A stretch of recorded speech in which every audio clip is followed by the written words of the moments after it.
Ok, ja sam Tihomir Brčić sa Akademije dramske umjetnosti tu u Zagrebu i osjećamo još uvijek u ovoj sferi malo videoigara, ali nekonvencionalnih videoigara. Pa općenito, ljudska civilizacija se bazira na dvije vrste egzistencije. Ono koji smatramo realnom fizičkom stvarnošću koju se sad nalazimo zapravo uopće nema veze sa tim što je definicija uopće definira što je realnost, i jednu drugu koju zapravo ne doživljavamo ozbiljna, a ozbiljna je i relevantna naša egzistencija, to je ta jedna nefizička, jedna energetska, jedna spiritualna stvarnost koja provodimo doslovno trećinu svojeg životnog vijeka, te osnovno. Znači, s jedne strane, da generaliziramo, imamo neku fizičku definiranu stvarnost i jednu nefizičku definiranu stvarnost. I ono što je meni interesantno u 20. i 21. stoljeću što se počelo dešavati nakon tog godina evolucije je to što ta nefizička stvarnost je počela poprimati karakterizacije i manifestirati se u našoj fizičkoj stvarnosti kroz ljudska izražajna kreativna sredstva, točnije kroz umjetnost. Radi se o književnosti, radi se o filmovima, radi se o videoigrama koje su tema ovog tu izlaganja. Uvijek se govori o tome da videoigre imaju nekakav negativan utjecaj, da nas se odvlači od stvarnosti, da se previše vremena boravi u nestvarnom svijetu i sl. Kakve veze ima da boravimo u kojem svijetu? Bitno je u kojem svijetu mi boravimo za sebe i kakvu satisfakciju iz toga imamo. Brojna su vam istraživanja isto pokazala, mozak i ljudska svijest definira te nestvarne svjetove koje su najstvarniji svjetovi. Tako da, što se tiče našeg doživljaja koji dobijamo u ovom pravom izlaganju ili nekakvom virtualnom izlaganju, igranju sa pravom osobom ili igranju sa virtualnom osobom koja može biti umjetna inteligencija ili pak živuća osoba na drugoj strani planete putem svojih avatara, tu nema razlike za naše poimanje te igre, odnosno te stvarnosti. Ono što je meni najfascinantnije u tome dok je došla ljudska civilizacija u spajanju između ta dva svijeta i kreiranja tog trećeg virtualnog svijeta je to što imamo jednu vrstu igara koja je možda krivo nazvana, zove se Alternate Reality Gaming, odnosno igre alternativne stvarnosti ili po skraćenom ARG, po engleskom dakle. Ono što ARG jest je zapravo spojenica te dvije ljudske egzistencije, fizičke i nefizičke, i koja egzistira ekskluzivno koja počiva ekskluzivno na platformi nove generacije, a to je internet, kao nekakav hub, kao nekako spojište svih različitih medija da bi se ona uopće ostvarila i doprinosi razvoju kreativnosti, autorstvu i svega ostaloga što ćemo govoriti na do sad neviđenoj razini. Ona se ne studira previše, što mi je zaista žalostno iz moje perspektive, a nudi rješenje svih ovih problema koje je supruga spomenula i nekih puno drugih. Sad, što je taj ARG? ARG je zapravo vrlo teško definirati, zato je odlijeva definiranje. Tako da što u terminologiji naći različite stvari koje pokušavaju opisati, ali najjednostavnije rečeno, kao što ovdje piše, da je to nekakva interaktivna kombinacija koja se dešava u fizičkom i realnom svijetu i ne može postojati u samo jednom ili u samo drugom. Nema ekskluzivno samo jedan medij, samo jednu platformu na kojoj se dešava, nego je spojena, integrirana sa svijetom na jedan nedjeljivi način. I u njemu vi kao sudionik, vi kao igrač, vi kao autor čak, bez vas ta igra ne postoji. To nije igranje kao imate video igru i sad ste vi neki igrač, vi to igrate pa to na različite načine se odigrava i slično. Ali igra je već postavljena, tema je već postavljena, sve je živo postavljeno, vi samo trebate prolaziti kroz zadane zadatke, ostvarivati zadane ciljeve. Ovog tu baš i nema u pravom smislu. Vi morate izgrađivati tu igru u nastajanju. Autori ARG-a samo postave nekakve određene elemente, postave nekakav generički cilj. I na vama je da taj cilj sprovodite u djelo, da stvarate da bi došli do tog cilja, da surađujete da bi došli do tog cilja i ne samo virtualno nego fizički, i surađujete ne samo na lokaliziranoj razini, nego i na globalnoj razini. Ovako nešto do sada još nije postojalo u nikakvom kontekstu. Zgodno je isto da ta cijela fikcija koja je narativno postavljena je prenesena u stvarnost i sudionici, odnosno igrači, odnosno kreatori, su ti koji zapravo stavljaju tu fikciju u kontekst stvarnosti i negiraju uopće da je fikcija. Imate različitih vrsta igara s kojima ću vas upoznati vrlo brzo, gdje takva da neka vrlo znana fikcija, recimo, dešava se s problemima iz budućnosti 200 godina unaprijed, ali vi kao igrači sudjelujete u toj igri i kreirate upravo sad u sadašnjim vremenima. Ali vas uopće ne dira ta činjenica da je to kompletna fikcija, baš zato jer ste, ovo što super govorila, angažirani u tom svijetu. Još sam rekao da taj svijet je stvaran koliko god da je stvaran bilo koji drugi svijet koji stvaran. Znači, fikcija se tretira kao stvarnost. A kreativnosti na toj razini kažem da takva vrsta igra, odnosno ARG, ne postoji dok je sudionik ne kreira. Socijalizacija je na razini koja do sad i neviđena u ljudskoj civilizaciji, što se mene tiče. Rješavaju se problemi koje je zapravo nemoguće riješiti na nekakvoj lokaliziranoj razini. Svi ti autori ARG-a su zapravo iznenađeni sa odazivom koji je, pazite ovo, to su multimilionskim vrlo aktivnim sudionicima. To znači nije neko koji je samo došao pa vidio jedan segment. To su aktivni ljudi koji su boravili u toj igri, koji su rješavali segmente te igre, dijelili ih sa drugima da bi došli do svoje nekakve konkluzije. I to su vam deseci milijuna igrača po stotinama zemalja u cijelom svijetu. Da li ste čuli kad za takav ljudski poduhvat je uspio nešto napraviti? Ne znam što se s tim može raditi, pa ćemo isto vidjeti. I ono što meni isto interesantno i čega se u umjetničkim krugovima je zapravo jako puno boje. Prošle godine sam imao izlaganje o interaktivnom filmu gdje zapravo autori i umjetnici gube kontrolu nad svojim dijelom. Znači, nisu baš više 100% autori. Sad, ako ste radite, snimite film, ispucate to van, to gledate i niko ne može dirati. Koji mene sad? Samo tu gledate, nema tu sad neke interakcije, pogotovo ako sam snimljeni video materijale. A šta je sa interaktivnim filmom bilo? Mogli ste birati sadržaj, mogli ste birati ishod, mogli ste birati završetak tog filma. I tu je već sad pitanje, ok, što je to autorstvo, koliko je to snimljeno unaprijed od strane redatelja, koliko je to pušteno da gledatelj sam kreira. Odnosno što više nije niti gledatelj. Ovdje je ista stvar, samo na nekakvoj entoj razini. Ko je sad tu više autor? Pogotovo u ovoj današnjoj suvremenom, pogotovo zapadnom svijetu, gdje to autorstvo se hvata kao da su vam vlastita djeca. Nešto što je potpuno neodvojivo od vas. Ono u čemu se bazira ARG je između ostalog transmedijalno pripovjedanje. Ako ne znate za što to je, tu vam piše, da se narativnost provlači kroz različite medije, ali ti mediji nisu samo da se repetira. Recimo imate film, pa onda kroz strip taj film napravite, pa kroz igricu tu taj film preigrate i slično, nego svaki medij doprinosi sadržaj na sasvim novi način. Znači, vi možete ući kroz nekakvu telenovelu, možete ući kroz video igru, možete ući kroz telefonske razgovore, kroz nekakve blogove i kompletno cijeli svijet se izgraditi i na tome počiva vaš angažman sa tom narativnošću. A neko drugi krene iz nekog drugog medija, a zapravo vrlo teško iz svih medija se gledati tu cijelu priču. Tako da gledate na svoj život, ne samo iz svoje perspektive, nego iz perspektive vaših rođaka, prijatelja, suradnika i svega ostalog, što čini vaš kompletni život. Prva igra je zapravo najviše vezana u to transmedijalno pripovjedanje. Iz 2001. je, radi se o filmu Artificial Intelligence, koji je projekt od Kubricka, koji je Spielberg preuzeo i poslije dovršio. Realiziran je od strane Microsofta.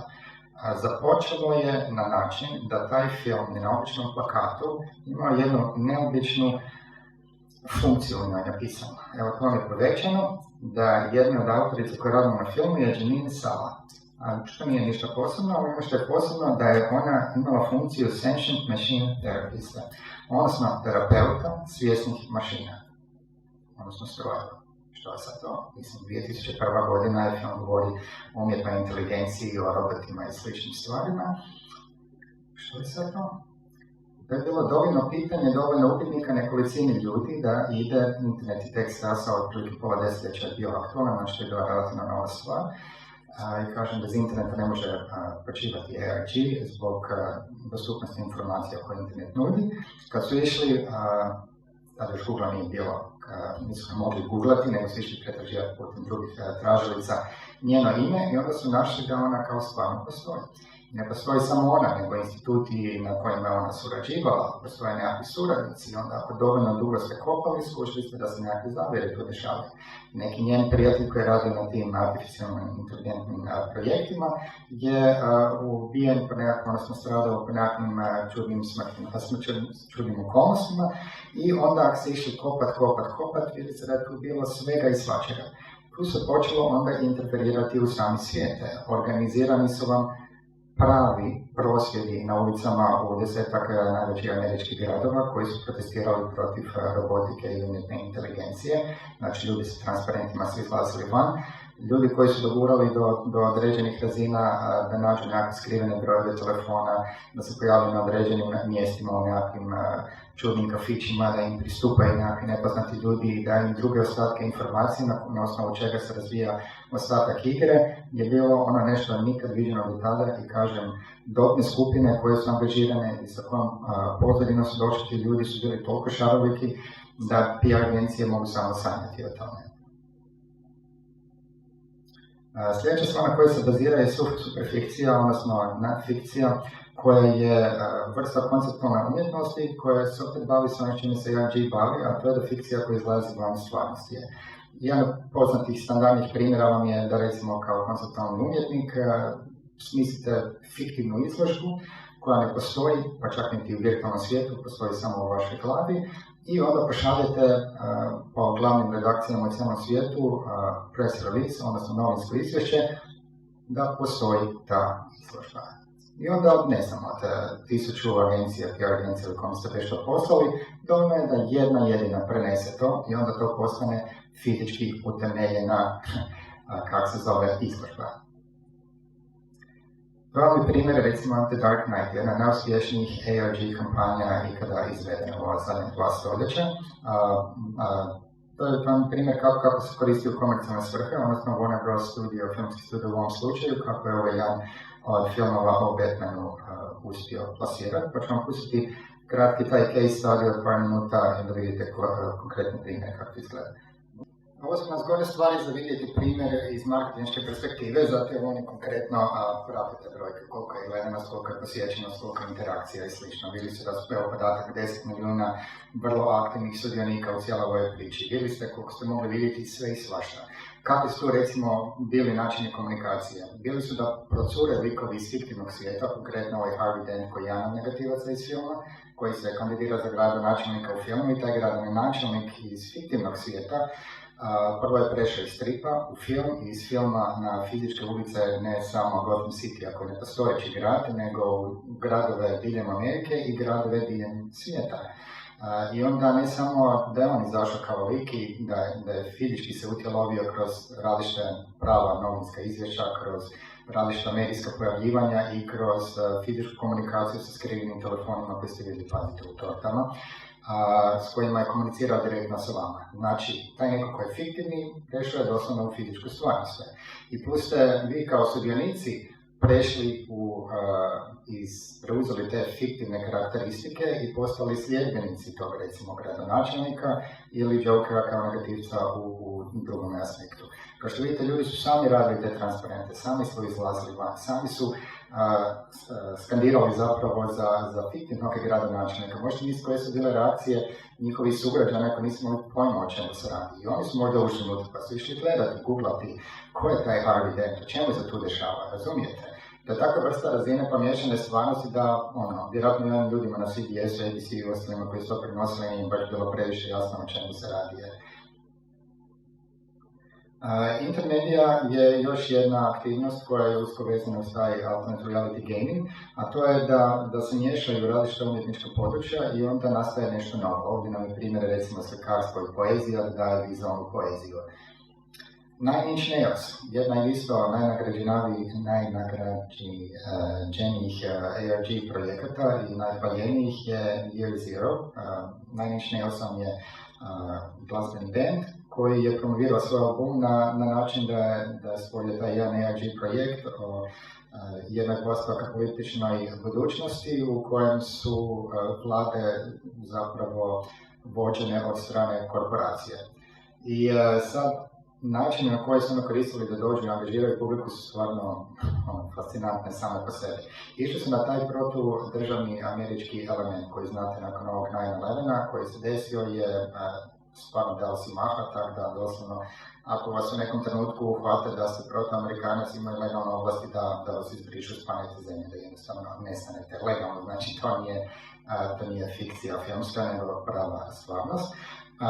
Išli su na taj element, na način da su vas angažirali kroz protudržavno djelovanje.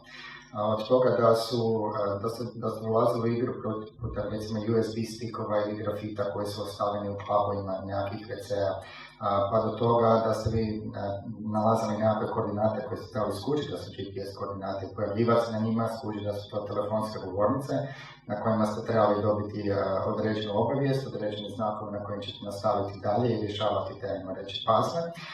Ono što je fascinantno u jednom tom slučaju je bilo da kako u Americi imate puno tih uragana, da GPS koordinate na koji su trebali igrači pojaviti da bi mogli dobiti ostatke za igranje te igre je bio u gradu u koji je tada zabilježen uragan.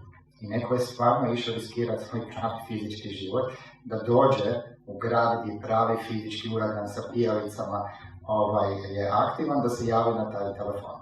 Na tom telefonu nije baš bila nekakva draga poruka, poruka je bila tipa primanjem ovog pozova vi prihvaćate djelovanje koje je suprotno Ustavu Sjedinjenih Američkih Država i s time možete biti tretirani, nešto u tom duhu. I kažem vam to, Amerikancima nije baš smiješno, jer takve stvari nisu baš zanimljive. U svakom slučaju, uz niz tih vrlo intrigantnih elaboriranih elemenata, kraj je bio da vas spakiraju tu skupine koji uspjela riješiti te stvari. U nemarkirane autobuse, vrlo čudni ljudi su vas tamo dočekali. Pazite, nije to ono igra, ok, idemo se igrati ili idemo na koncert ili slično. Ti ljudi su se mogli namučiti dobri mjesec dana uz globalnu suradnju drugih participanata da dođu do tih rješenja, da se nacrtaju u fizičku stvarnost, da protudržavno djeluju i da ih čudni likovi u čudnoj odjeći utrpaju u čudne buseve koje su zamaskirani sa crnim celofanima da se ne vide gdje idu i da vas utrpaju u nekakav hangar, gdje isto nemate pojma što se dešava i nekakve antidržavne govore vam drže ti likovi koji su vas recimo doveli do tamo i onda vam slijedi završetak te priče, a to je da vas se nagradi sa skrivenim koncertom tog benda, da prvi put prezentira elemente svog albuma. To nije kraj. Kad taj koncert je bio pred krajem, usred stvari padnu u taj hangar specijalci naoružani, pucnjava, ljudi počnu bježati oko. Znači, ono što radite pa igrate se sa emocijama, zaigrate ih unutra, zapravo u kojem svijetu su uopće, žive za to. Dođu, imate nagradu, kao miška ide u laboratorijskim nekakvim uvjetima kroz labirinte, da mu se sir, miš je sretan, a miš ne zna da ima još i daljnji eksperiment, znači kad su servirani taj sir, odnosno koncert, onda im se zatvori ta cijela priča sa tim specijalcima lažnim i slično. Tako je to stvarno fascinantno. A ovdje što vidite, znate što je ova slika? Ova slika vam je grafička prezentacija zvuka. To je jedan od elementa koji su oni pronašli, igrači. Jedna stvar koja je procurila sa tog neizdanog još albuma, što studio inače nije sretan, oni su vam taj band imalo otkačeni, ne djeluju baš legalno kako bi trebao i namjerno procuri elementi slično i van. I na kraju te stvari bili su šumovi jedno 10-20 sekundi. Ništa, nekakva greška pri snimanju, ostali su šumovi. Kad bi vam palo na pamet nešto radi s njim. Pa nekome je palo na pamet da napravi spektrografsku analizu tog zvuka. Znači da im da zvuku grafičku predodžbu. I ono što vidite je ovo desno, recimo ovo lijevo vam je glazba, evo vidite tu dolje, ovo tu vam je taj šum na kraju, ovo tu je glazba, ovo tu je grafička reprezentacija glazbe na lijevo i na desno je nekakva slika. Slika nekakve ruke koje su onda vi trebali kroz tražilice slika pogledati preko interneta što bi trebalo biti. Kad ste to našli, onda ste dobili sljedeće rješenje do nekakvog websajta da se odbila i slično. Znači, ovo se ne radi, ajmo se igrati u parku i graditi kulu od pijeska. Ovo se radi, morate imati mozak, morate imati znanje, morate imati način razmišljanja koji je nekonvencionalni, koji vas neće naučiti u školi. I teorija igara, normalno kako se i sama igra zove, po igrama je nešto što treba shvaćati ozbiljno i što normalno sama teorija govori da je igra, da je zapravo sva ta društvena međuljudska komunikacija samo jedna vrsta igre. Kad smo već kod igara, ARG je i Olimpijada u Pekingu 2008. koristila na jedan vrlo zanimljiv način, tako da je angažirala zapravo cijelu planetu da postanu igrači, svjesni igrači u tome da otkriju kakav je to bio sport još iz antičke Grčke koji je zaboravljen, koji oni ponovo moraju iskopati, rekreirati i sami ga izvesti na olimpijskim igrama, barem tamo na njihovim podijima. Tu ćemo samo na brzinu preći samo koje elemente recimo koriste da bi tu iluziju fikcije u stvarnosti prebacili suprotno. Koristi se dosta video materijali koji daju legitimnost, pogotovo ako su dokumentarnog aspekta, znači daju vam ili nekakve lažne stručnjake koji govore o nekakvoj temi, ili pak se prilijepe na nekakvu pravu temu pa onda na njoj se konoser tasci voze i spajaju sa fiktivnom. Isto se odnosi i na vijest. Onda se tu koriste različite instalacije, recimo tipa ovoga što imamo Carl's Jr. lanac brza hrane u Americi za promociju ARG filma Spider-Man. Jednako Spider-Mana su sve bilo prevučeno u umjetnoj paukove mreži. Znači, vozite se cestom i odjedanput se razgrade puno nekakve divovske paukove mreže. Onda imate telefonske govornice, imate rekreiranje rekreiranje fiktivnih lokacija, događaja, artefakata i slično u fizičkom svijetu. Koriste se različita tehnička pomakala kao lampe sa ultravioletnim svjetlom koje otkrivaju sadržaj koji nije vidljiv golim okom. Imate tu spektrografiju koju sam rekao da iz zvuka preuzima iz slike. Koriste se različite tehnologije proširene stvarnosti, znači da idete sa mobilnim uređajima i otkrivate nekakve markere koje vam daju virtualni sadržaj preslikan preko fizičkog svijeta. Koriste se čak i dronovi koji se slažu u 3D formaciji po nekom onda samo iz određenog kuta gledanja koji vi morate doći i otkriti koji je, da vidite koja je poruka. Vidi se, koriste se avioni da se ispisuju poruke u nebu i slične stvari. Dosta se koriste i službeni dokumenti koji su važni ili pravi, koji vam omogućuju da dođete u neke, recimo, prostorije i slično. Obično se oni pošalju na nekakva relevantna mjesta koja su tematska vezana, obično na nekakve novinske agencije i slično, kao što su sa Dark Knightom radili, poslali su kolač. Sad vi sretne, ok, dobite kolač, pa ćete ga rezati, a unutra je u celofanu zamotan mobitel na koji vas lik iz filma zove. Prerušavanje. Subliminalne poruke su vrlo prisutne. Evo recimo imate tu set fotografija koje su morali skupljati i onda služiti da zapravo ima i slova kad se spoje zajedno i onda one prenose dalje nekakve poruke. Isto tako se i grafiti koriste koji mogu biti čak i virtualni, te GPS koordinate. Ovo je jedan od najskih projekata, nekoliko milijuna dolara je došao i Windows ga je promovirao. Išli su toliko daleko da su čak kad su imućni, toliko daleko da su od Bellagija u Las Vegasu svoje famozne fontane hekirali u određenom trenutku i ljudi koji nisu imali pojma o čemu se radi, fiktivni lik stavili unutra koja je prenosila poruku dalje za otkrivanje tog sadržaja. Igrano u cijelom svijetu, kažem, različite dobne skupine, različite pozadine. Ovdje je primjer kako se koriste recimo u komercijalne svrhe.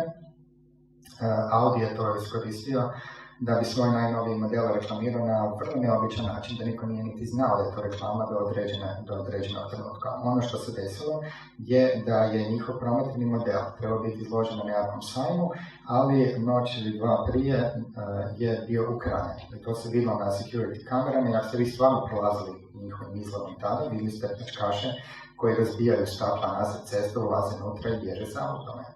I onda je bila prava hajka na lažnu krađu kroz sve medijske sfere koje su oni mogli imati. Internet su otvorili posebnu stranicu, angažirali su detektive, platili su reklame na televizijama koje su bila nekonvencionalne tipa, molim vas javite se ako ste vidjeli ovaj automobil, ukraden je tad i tad i slično. Imali su nevjerojatan odaziv i veliku prodaju auta i slično.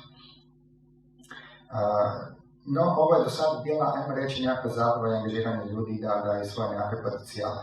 Ali što sa tim potencijalima? Poanta je da kad se ljudi igraju bilo kakve vrste igara, bez obzira da čekate u redu u banci pa spajate samo nekakve poligone ili objekte i nešto slično, ili pak igrate doma nešto konkretno u multiplayerskom okruženju i imate nekakve konkretne emisije i slično, nije bitno. Bitno je da ste vi angažirani unutra kao ništa drugo što ste ikad bili angažirani u svojem realnom životu. I to je potencijal koji se može iskoristiti, ali koji se ne iskorištava, ili se tek počeo iskorištavati. Recimo, mogućnost da se ta kolektivna inteligencija naša iz različitih okruženja nastala i van krugova unutar kojih inače takva određena rješenja nastaju, mogu dati vrlo kreativno svježa nova rješenja. Znate da uvijek nešto svježe treba da bi održalo vrstu na životu, inače se stagnira i odumre. Tako da radile su se različite stvari tipa da je Crveni križ angažirao da ljudi vide kako je to biti u svijetu u kojem je nekakav fizički konflikt se dešava, ili recimo kreirali su za jedan energy svijet kojem je velika nestašica nafte.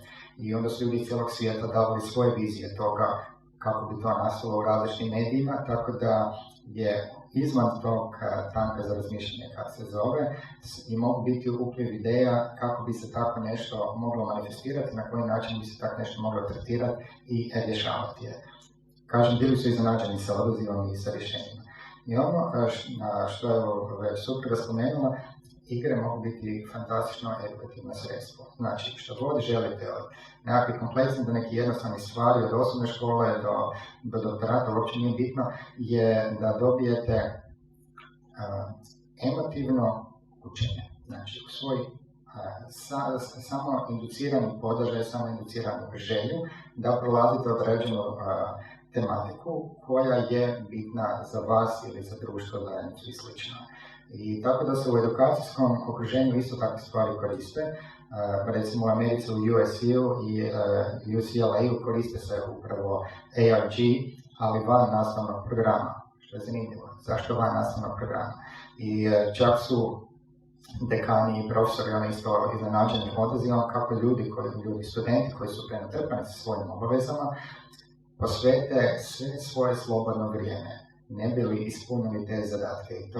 I to ne samo zadatke koji su zadani unutar ARG-a i unutar discipline s kojima se oni bave u tom svojem umjetničkom zvanju, nego i eksplodiraju neke druge stvari koje možda faks ne bi pružio. I to sve uz svoja sredstva, financijska, sve svoje slobodno vrijeme, svoju kreativnost i mrežu drugih studenata koji su stavili nešto sasvim novo. Možete zgooglati te stvari, kako se zove, pa vidjeti malo kako je to izgledalo, ali recimo što je ovdje nagrada bila od tih edukacijskih sistema u USC i UCLA? Da dobijete znanje, znači ono za što može stvarno služiti, da dobijete mentore. Konkretno angažirali su i ovoga oca transmedije, Henry Jenkinsa, ako ste čuli s njega, on je taj termin transmedija uopće uspostavio, njega su pozvali igrači da dođe. Poslali su mu set nekakvih kartica, čini se ono koji smo vidjeli malo prije, gdje se spoje pa daju nekakvu riječ, i rekli mu, nismo ništa rekli, nemoj pojma čovjeku čemu se radi, nije nikad čuo za ARG, a bavi se time, pazite koliko je to onda obskurno i za njega bilo, da se pojavi s tim karticama na određenom trenutku, u određeno vrijeme, na određenoj lokaciji. Čovjek je bio dovoljno inteligentan da mu bude to dovoljno intrigantno, koji svakom drugom playeru, i uzeo je taj mamac i došao je, pojavio se na toj lokaciji, i odjedanput su mu neki nepoznati ljudi počeli dolaziti, pitati ga nekakva čudna pitanja na koje on ima odgovore, zato su ga i namjerno i pozvali da dođe. I onda skuži da su to studenti koji mu dolaze, onda su počeli samo dolazi, ta pitanja koje su imali su oni dobili iz nekakvog drugog aspekta te ARG igre koje bi im služilo da mogu nastaviti dalje. I na kraju je ta konverzacija od običnog tog igranja krenula u šire edukacijsko učenje, gdje su studenti mogli od samog izvora toga što inače oni uče, uživo čuti što se radi, o čemu se radi i diskutirati tu temu. A nagrada recimo da se nalazi se neki od mentora, ne znam koliko možete vidjeti i prepoznati, ovo u centru je Robert Zemeckis. Jedan od najpoznatijih redatelja današnjice, koji je to recimo zadužen bio za meteorologiju i povratku budućnosti, koja je još uvijek vrlo popularna. Znači, studenti su za nagradu koji su riješili tu igru, mogli se upoznati sa njima, obično su dobili internship, nekakve ugovore, znači da rade, kako se zove, u tim filmskim studijima sa ljudima koji su kao mentorski dobili za nagradu i sl. Znači, stvarno im se otkrije svijet na njihov vlastiti nekakav način. Ja sam mislim sretno što već jedno 5-6 godina Akademiji dramskih umjetnosti istu stvar sprovodimo, ali zbog različitih administrativnih ograničenja samo u formi različitih seminara. Ali rješenja koje studenti daju nadoknazi sve ono što im zapravo faks može dati i zaista je fascinantno kao nekakav alat za učenje. Eto, to je to, hvala vam puno. Ako imate nekakve pitanja, pitajte, ovo je stvarno opsežna tema koja